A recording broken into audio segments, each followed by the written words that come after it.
नमस्कार, मैं हूं श्वेता और आप देख रहे हैं यूपी न्यूज एक्सप्रेस। आइए नजर डालते हैं आज की बड़ी खबर पर। तत्काल कार्रवाई करने वाली पुलिस कमिश्नर थाना सेक्टर 113 प्रभारी के मामले में क्यों है चुप? किसानों की फसल को नष्ट कराने वाले थाना प्रभारी पर नहीं हुई अभी तक कोई कार्रवाई। किसानों ने की थी पुलिस कमिश्नर से शिकायत, लेकिन नहीं हुई कार्रवाई। थाना सेक्टर 113 प्रभारी के संरक्षण में खुलेआम घूम रहे हैं दबंग भूमाफिया।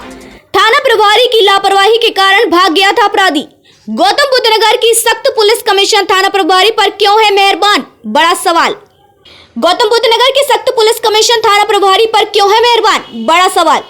गौतम बुद्ध नगर में दिनांक 6 फरवरी 2023 को दबंग भूमाफियाओं ने अपने साथियों के साथ मिलकर जेसीबी चलाकर पीड़ित किसानों की पूरी फसल को नष्ट कर दिया था। पीड़ित किसान ने थाना सेक्टर 113 में पुलिस को सूचना दी थी, लेकिन थाना प्रभारी ने इन दबंगों पर किसी प्रकार की कोई कार्रवाई नहीं की थी।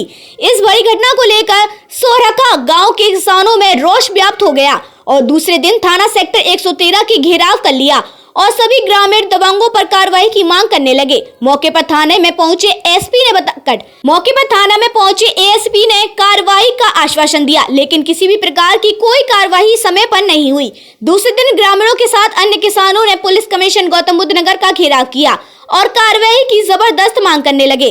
पुलिस कमिश्नर ने थाना सेक्टर 113 प्रभारी को आदेश किया और दबंग भूमाफियों एवं उनके साथियों पर मुकदमा पंजीकृत हो गया। लेकिन आज भी किसानों का आरोप है कि मुकदमा पंजीकृत करने के बाद दबंगों पर थाना सेक्टर 113 पुलिस के द्वारा किसी प्रकार की कोई कार्रवाई नहीं की जा रही है। बेखौफ घूम रहे हैं दबंग भूमाफिया। पीड़ित किसान जितेंद्र ने एक बार फिर से बड़ा आरोप लगाया है और पुनः पुलिस कमिश्नर से लिखित में शिकायत दी है। उन्होंने बताया कि दबंगों ने मेरी हरी भरी फसल को जेसीबी के माध्यम से पूरी तरह से नष्ट कर दिया था।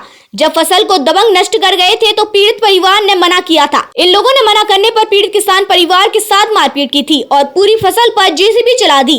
पीड़ित ने 112 पर कॉल किया। मौके पर पहुंची पुलिस और पीड़ित परिवार के ही एक सदस्य को उठाकर अपने साथ ले गई। पीड़ित का यह भी आरोप है कि जो 112 पुलिस आई थी उसने हमारे ही साथी के साथ मारपीट की थी और बाद में थाना सेक्टर 113 में हमारे साथी को छोड़कर चली गई थी। कुछ गुंडे हमारे भाई को गाड़ी में डालकर ले गए और बड़ी बेरहमी से मारा पीटा गया और उसके हाथ की हड्डी तोड़कर सब इंस्पेक्टर को दे दिया, जिसमें थाना में भी हमारे साथी के साथ मारपीट की गई थी। पीड़ित का कहना है कि दबंग कॉलोनियों को काटने के लिए हमारी जमीन को मांग रहे थे। जब हमने जमीन को देने से मना कर दिया तो यह लोग जबरन हमारी जमीन पर कब्जा करने लगे। थाना सेक्टर 113 प्रभारी के संरक्षण में दबंग भूमाफिया इस क्षेत्र में काफी समय से अवैध कॉलोनी काट रहे हैं। खबरों में अब तक के लिए बस इतना ही। फिर होगी आपसे मुलाकात ऐसी ही एक बड़ी खबर के साथ। तब तक के लिए नमस्कार और देखते रहिए यूपी न्यूज एक्सप्रेस।